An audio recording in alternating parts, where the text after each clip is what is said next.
করোনাকালে ঘরবন্দি মানুষের জন্য ঘরে বসেই কিছু করার প্রয়াস নিয়ে সফটওয়্যার ইঞ্জিনিয়ার শিহাবুদ্দিন তৈরি করেন একটি অ্যাপ। লক্ষ্য ছিল তার মতো ঘরবন্দি মানুষের জন্য কিছু করা, আর এই কাজে নারীদের সাহায্য অপরিহার্য ছিল। তার আহ্বানে 30 জন নারী তাদের অবসর সময় কিছুটা সময় দিয়ে হোমমেড ফুড তৈরি করা শুরু করলেন। এর মধ্য দিয়ে যাত্রা শুরু হলো আগামীর উদ্যোক্তা নামক প্ল্যাটফর্মটি। এখন 8 শতাধিক নারী কাজ করছেন এই প্ল্যাটফর্মের সঙ্গে। 3 ক্যাটাগরি নারী উদ্যোক্তা এখানে আছে। একটা হচ্ছে ফুড সাইড, একটা হচ্ছে বেকিং সাইড, আর একটা হচ্ছে অর্গানিক প্রোডাক্ট, যেটা parcel side. Engineer Mohammad Shihabuddin, যিনি তার আগামীর উদ্যোক্তা ফাউন্ডেশন সাজিয়েছেন ই-কমার্স প্ল্যাটফর্ম, যেখানে তিনি ঘরে বসে থাকা ভীতু বা ভীতু সন্ত্রস্ত নারী, যিনি বাইরে কাজে করতে স্বাচ্ছন্দ্য বোধ করেন না কিংবা আসতে ভয় পান, এমন নারীকে তিনি এমন একটি প্ল্যাটফর্ম উপহার দিয়েছেন যে প্ল্যাটফর্মে এসে নারী নিজেকে স্বাবলম্বী করে গড়ে তুলছেন। বছরে আমার 10 লাখ প্লাস হচ্ছে সেল। আসলে আমাদের বিজনেসটা এমন যে ঘরে বসেই মানুষ ঘরে বসে আমাদেরকে অর্ডার করতেছে। আমাদের সার্ভিস যেটা আছে আমাদের রাইডারদের মাধ্যমে আমরা তাদের খাবার পৌঁছে দিই। স্বামীর উপর নির্ভর না করে, শুধুমাত্র স্বামীর উপর নির্ভর না করে যে মানে প্রত্যেকে কিছু করা উচিত, সেনা থেকে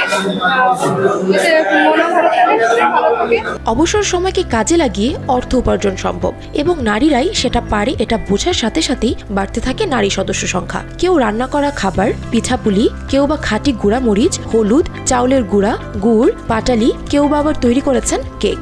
বিভিন্ন ধরনের খাবারের পসরা প্রস্তুত কয়েক মাসের মধ্যেই। এতে নারীরাও যেমন স্বাবলম্বী হয়েছেন, তাদের তৈরিকৃত জিনিস গ্রাহকের ঠিকানায় পৌঁছে দেওয়ার জন্য কর্মসংস্থান হয়েছে অনেক ছেলেদের। প্রথমে খুবই অল্প পরিসর ছিল, এখন আস্তে আস্তে অনেক বৃহৎ পরিসরে গেছে এবং সে একজন স্বাবলম্বী নারী বলা যায় আর কি।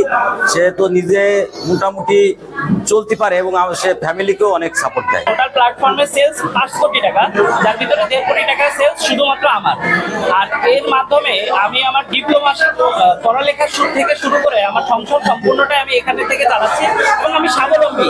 আমি বলতে পারি যে একটা সংসার চালানোর মতো যে সক্ষমতা ইঞ্জিনিয়ার হওয়ার পাশাপাশি আমি এই প্ল্যাটফর্মে থেকে আমি গর্বিত।